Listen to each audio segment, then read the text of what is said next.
Lakshman Balaji degree college ଅଙ୍ଗାଳର Laxman Balaji college ଆମର officially ବିଭାଜନ ହେଲେ ମଧ୍ୟ ଆମର ଗୋଟିଏ କଲେଜ ଏଲ୍ପି କଲେଜରେ ସ୍ପୋର୍ଟସ୍ ହେଉଛି।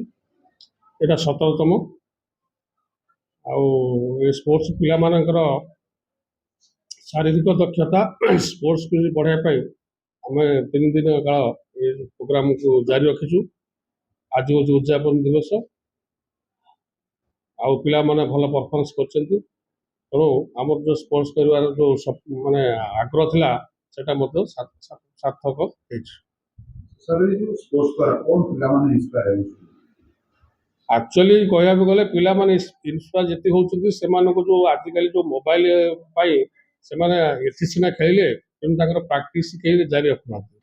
ସେଥିପାଇଁ ସ୍ପୋର୍ଟସ୍ର ଆମ ଓଡ଼ିଶାରେ ପିଲା ଅଧିକା ସକ୍ସେସ୍ ହେଉନାହାନ୍ତି ଏଇ କାରଣ ପାଇଁ ସେମାନେ ପ୍ରାକ୍ଟିସ୍ ଜାରି ରଖୁନାହାନ୍ତି।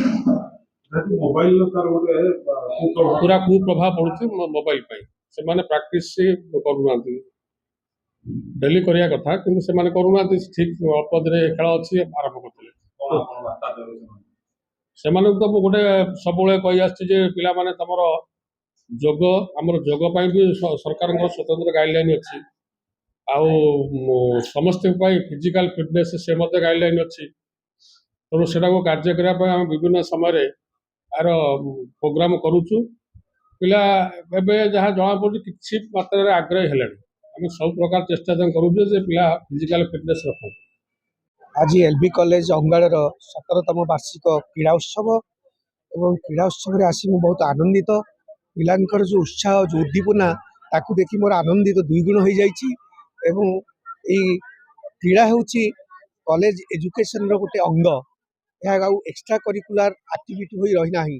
ଏବଂ ପିଲାମାନଙ୍କର ଯେଉଁ ପାରଦର୍ଶିତା ମୁଁ ଦେଖି ଅତ୍ୟନ୍ତ ଆଶ୍ଚର୍ଯ୍ୟିତ। ମୁଁ ତାଙ୍କର ଗୋଟିଏ ଦେଖିଲି ଶୋ, ତାଙ୍କର ଫ୍ୟାସନ୍ ଶୋ ପିଲାଙ୍କର ବହୁତ ଚିତ୍ତାକର୍ଷକ ଥିଲା ଏବଂ ସେଥିରେ ମୁଁ ବିମୁଗ୍ଧ ହୋଇଯାଇଛି। ଏବଂ ସମସ୍ତ ଷ୍ଟାଫ୍ ବହୁତ କୋଅପରେଟିଭ୍ ଏବଂ ବନ୍ଧୁପୂର୍ଣ୍ଣ ଏବଂ ବାତାବରଣ ବହୁତ ସଖିକ ବାତାବରଣ ଏଠି କ୍ରୀଡ଼ା ଉତ୍ସବରେ ବର୍ତ୍ତମାନ ଦେଖିବାକୁ ପାଉଛି। ଯୁବପିଢ଼ି ବର୍ତ୍ତମାନ ବେଶୀ କ୍ରୀଡ଼ା ଉପରେ ଧ୍ୟାନ ନ ଦେଇ ଦେଖୁଥିବେ ମୋବାଇଲରେ ମାତିଥିବେ, ସେମାନଙ୍କ ପାଇଁ କ'ଣ ବାର୍ତ୍ତା ରହିବ? ସେମାନେ ମୋବାଇଲରେ ମାତିଛନ୍ତି, ଏଇଟା ଗୋଟେ ତାଙ୍କର ନିଶା ହେଇଯାଇଛି।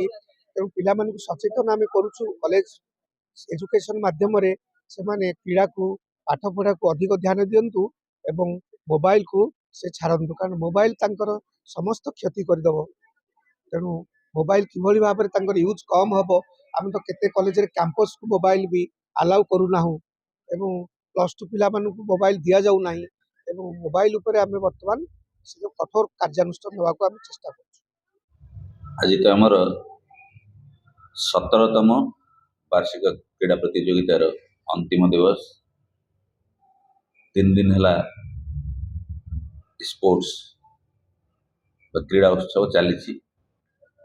ପିଲାମାନେ ବହୁ ସଂଖ୍ୟାରେ ଯୋଗ ଦେଉଛନ୍ତି।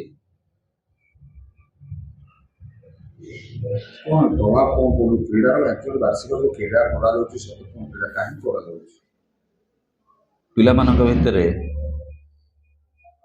ଖେଳୁଆଡ଼ ମନୋଭାବ ସୃଷ୍ଟି କରିବା ପାଇଁ, ତାଙ୍କୁ ଗୋଟେ ପ୍ରାକ୍ଟିସ୍ରେ ପକାଇବା ପାଇଁ ଏଗୁଡ଼ାକ କରାଯାଉଛି କ୍ରୀଡ଼ା ପ୍ରତିଯୋଗିତା।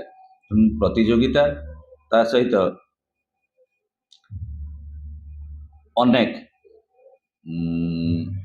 ପିଲାମାନଙ୍କର ମିଳାମିଶା ସ୍ପୋର୍ଟସ୍ ମାଧ୍ୟମରେ ମଧ୍ୟ ହେଇପାରୁଛି। ସେମାନେ ଯେଉଁମାନେ କ୍ଲାସ୍ରେ ମିଶି ପାରୁନାହାନ୍ତି ଖେଳ ମାଧ୍ୟମରେ ମଧ୍ୟ ମିଶି ପାରୁଛନ୍ତି। ତାଙ୍କର ମାନସିକ ଚିନ୍ତାଧାରାରେ ମଧ୍ୟ କିଛି ଉନ୍ନତି ଘଟୁଛି। ସେମାନେ ଶରୀରର ଯତ୍ନ ମଧ୍ୟ ନେବା ଶିଖୁଛନ୍ତି। ଏଠୁ କେମିତି କ'ଣ କଲେ ଆମେ ଗୋଟେ ଖେଳ ଖେଳିପାରିବା।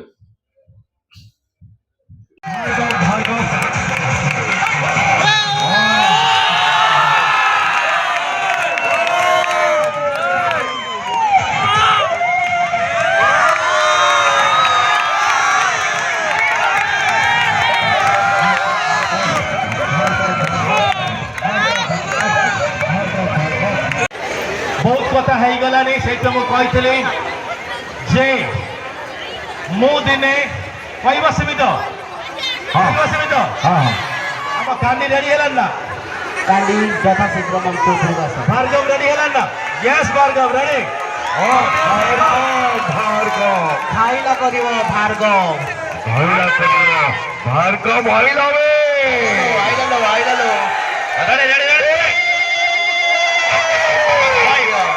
ମାଡ଼ି ଯାଉଛି ଷଣ୍ଢ ମାଡ଼ି ଯାଉଛି।